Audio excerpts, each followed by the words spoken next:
Tom Goslowski here with you on 104.5 The Team and 104.5theteam.com, joined by Andrew Williams as well. And joining us on the phone lines, you may remember Matthew McConaughey in the movie Two for the Money. That role was based off of this guy joining us on the phone line, Brandon Lang. And Brandon, yesterday the big news drops. The state of Nevada has now deemed daily fantasy sports illegal. Is this the first domino to fall to make all of daily fantasy sports illegal across the U.S.? Well, I've been calling for it for months now. That it's the same as what I do. You're only betting on a player, not a game, and it most certainly has boosted my business. The numbers are up big time. Granted, it helps to win consistently the last year and a half after some tough runs, but something was going to happen, and I'm interested to see which way it goes. I thought initially that maybe DraftKings could maybe help push through legalizing sports betting, which has been long overdue, as you probably will agree with me there. I think somebody did an estimation that last year, if you had legalized gambling on sports, $10 billion in tax money. Wow. That's just sitting there that our government won't get their arms around. So I'm interested to see which way it goes. Somebody wants to get tax dollars on it. Somebody's not making money somewhere. I think that's the root of all evil here. Lot of money here. Someone's not getting their fair share. So let's dig in and take them to court and see if we can. Brandon, do you play these fantasy games? Do you play DraftKings or FanDuel? How are you on these? I don't have enough time. Okay. There's 90 college games that I have, lines come out Sunday night. I got 5 days to squeeze in.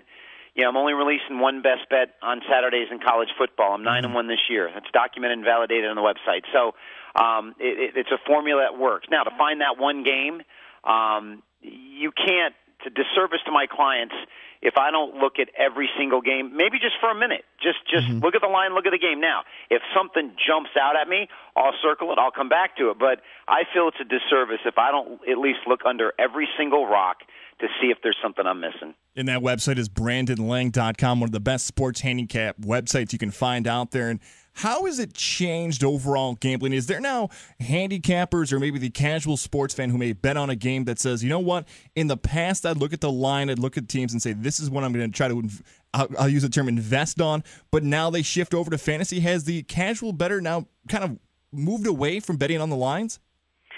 No, I think if anything, they do both. Mm-hmm. But I also think that the fantasy football fan or the fantasy football player was never a sports bettor in the first place. That makes sense? Yeah, it does. I think that's an industry where a guy was never going to bet on a game, but now he's playing fantasy sports. If a guy bets on sports, he's probably going to play fantasy football as well. I mean, why not have some fun? But I'm looking at my numbers. It's definitely increased my business. BrandLang.com is doing fantastic.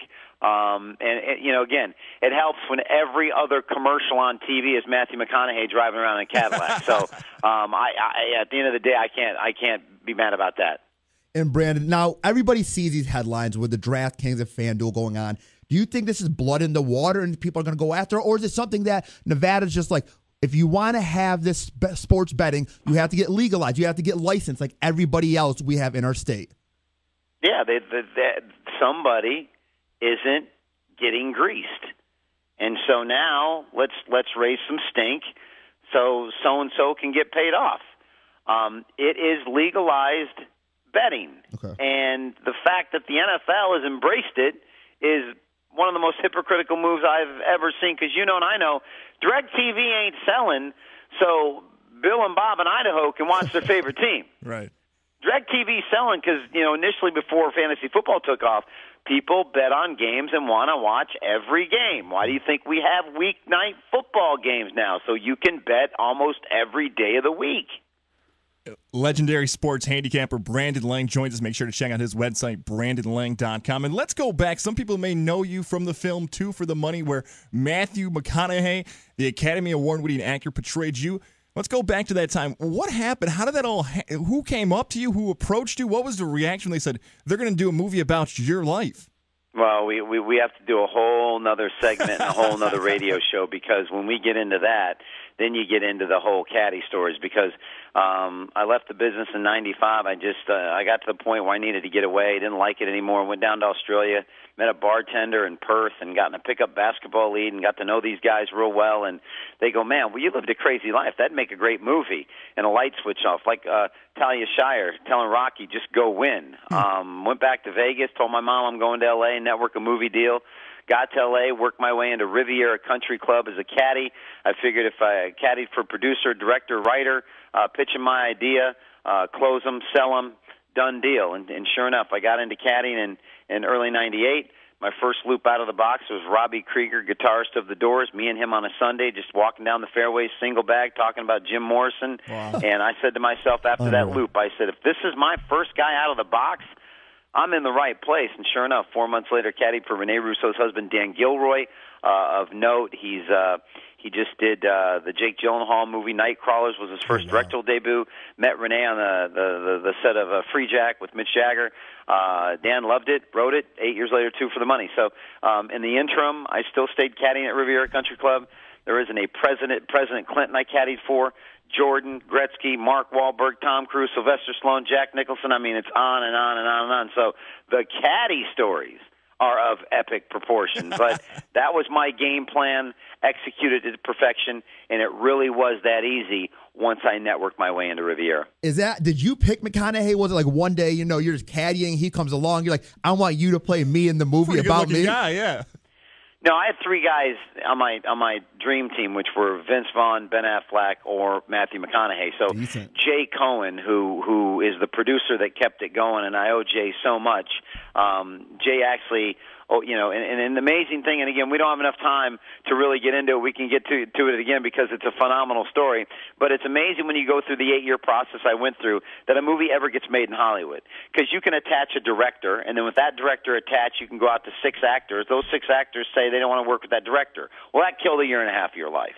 Then you get rid of that director, you go to this actor, and then you go out to directors, and then that director doesn't like that actor. And it's vice versa. So it was amazing it took 8 years, but at the end of the day, once Matt got a hold of the script, and Matt's a sports bettor, he loved it.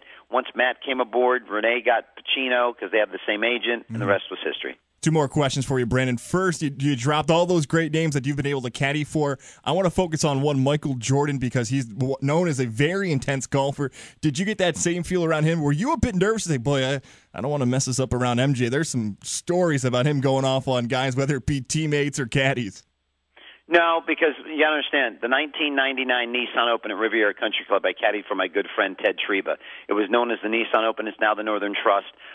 Ted and I went out and shot the course record, 61 on Saturday, which still stands. 2-shot lead going into Sunday, pair with Davis Love and Tiger Woods. So the 99 Sunday round at Riviera let history show. Tiger Woods fired Fluff McCowan after our Sunday round and picked up Stevie Williams 2 weeks later. So I'm out there reading putts for Ted. We finished second that are $100,000 putts. So when when you know the greens as well as I did, never got nervous. And I'm not starstruck either. I'd caddied for so many celebrities that one thing I've realized, they'll challenge you. They'll step to you. If you don't step right back to them, they'll walk over you. And that's with any actor or any famous person. And I'm very good at needling you. I'm very good at ragging on you. I can dish it out and I can take it. Jordan and I actually got along very well. And the thing with Michael is if he's gambling and he's winning, he's the greatest guy in the world to caddy for. If he's gambling and he's losing, he can be a bit of a jerk. And so that's kind of, but we had a mutual friend as well, Leroy Harvest Smith, who was the kid that went to the varsity when Jordan was left on the junior varsity. Harvest and I are great, great, great friends. So once he got, and here's one thing. Anytime you meet famous people, if you can connect a common denominator between you and them, that guard will come down immediately. Yeah. If you can't, that guard will stay up. Sure. Once he knew I was good friends with Harvest, that guard came down. We were fine. All right, Brandon, tell the Capital Region listeners what they get when they become a member of BrandonLang.com, and what is your best bet of this weekend? Well, I tell you what, the great thing about what we do at the site is I don't want your business for a day. I want your business as long as you're going to wager on sports. So at the top of the webpage at BrandonLang.com, there's a 1-day free all-access pass. You'll get every Handicapper's best bet. Wait for Saturday or Sunday when you have a full board. It's over $1,000 value. Absolutely free. There is nothing to buy. It's my way of saying come to the site, look around. Brad Wilton's been on fire on Saturdays. I'm trying to go to 10-1 in college football. These guys are hot right now. Have a free day on me, and I think you'll love the fact that you'll like what you see because I got a great stable of handicappers. My best bet this weekend, I just think Michigan State. That's too many points for Michigan to give them. Not only has Michigan State won 10 straight road games in the Big Ten, they're 19-1 straight up their last 20 Big Ten games overall. I just think they're the right side of the game, plus 7.5. Legendary sports handicapper Brandon Lang. Make sure to check out BrandonLang.com. Brandon, thank you so much for the time. I'm sure we're going to be in touch again soon. We got a lot more stories to cover with you. Thanks for taking the time with us this afternoon. Guys, absolutely. President Clinton's story is epic. Mark Wahlberg and the real Johnny Drum. I smoked more weed with them in 5 hours. I'm still high at 4 a.m. So they're great stories, boys. Look forward to it. Have a great weekend. All right, Brandon. Thank you. Take care. Tom Goslowski here with you on 104.5 The Team and 104.5theteam.com, joined by Andrew Williams as well. And joining us on the phone lines, you may remember Matthew McConaughey in the movie Two for the Money. That role was based off of this guy joining us on the phone line, Brandon Lang. And Brandon, yesterday the big news drops. The state of Nevada has now deemed daily fantasy sports illegal. Is this the first domino to fall to make all of daily fantasy sports illegal across the U.S.?